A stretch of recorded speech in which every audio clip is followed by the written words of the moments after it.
Okay, so it's time to clean up after painting in art class, and you gotta go over to the sink here. If it's very crowded over here, please wait till a few people sit down. This sink has a bunch of different faucets on it. The second one is broken, so you can't use that one, but all the others are good. You just turn them to turn them on. But, here's the but. They are very strong and you don't need to turn them on all the way. It will make cleaning messier if you have it on full force. So just lightly turn it, get a nice stream like that, okay? So when you come over here, you're gonna bring your palette and your paintbrushes and your water bucket that you used, okay? Those three things. Water bucket is the easiest. You just have to rinse it out and empty out the dirty water, but make sure that you get out any other like gross paint stuff sitting in there. When it's empty, you can just put it back on top of the sink here with the other ones. Let's do paintbrushes next. So my paintbrushes are covered in blue paint here. What I'm going to do is I'm going to wash them until the paint is completely off of the brush. Some of you do not do that. You're gonna wash it until the water runs clear. Please don't be afraid to touch the paintbrush. A lot of you are just like, no, don't do that. I also have sponges, like intense, actually it's like a brush. And if you don't want to touch it, you could do this to your brush, but it has to be in the direction of the bristles. Don't go like that. Okay, so watch this. Here we go. You can't really see. Oh man, here.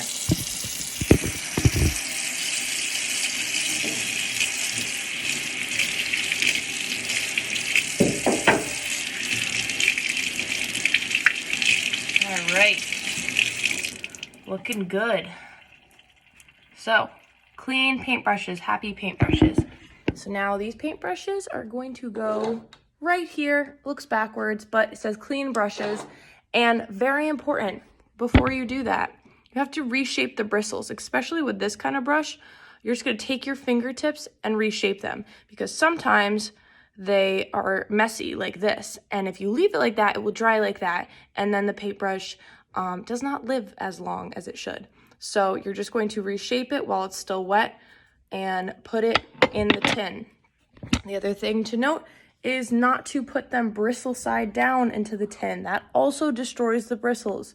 Please do not destroy these brushes. They are not my brushes, they are your brushes. So if you destroy them, you will not have nice brushes to work with next time in class. Bristles up. Okay, this is extremely, it's all important, but this is something that I see happening a lot. When you go to turn on the water and you hold this kind of palette with these bubble bits, in it, it splashes up and it hits you and it hits the person across from you and it hits people's clothes and it stains their clothes. So we don't want to do that. I'm going to lightly turn on the water. The trick I have found is keeping your palette low in the sink, using a brush in one hand, palette in the other, and you need to tilt your palette. So not having it flat like this. And it's gonna basically be on a diagonal like this so that the runner, the water and the paint runs off, and but it's not splashing right up at you. So please watch.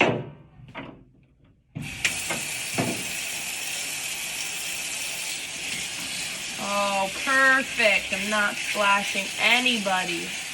Wow. I usually just do small circular motions. This makes it so much easier. And you don't have to really touch much. All right. Look how quick. Done. Turn off the sink when you're done. And then this bad boy gets put right in the drying rack like that. Any questions? No. Wash your hands after maybe when you use a paper towel. Put it in the trash. Some of you like to hide it in weird parts of the classroom. Unnecessary. Just put it there. So that's essentially how to clean up for painting. Yeah.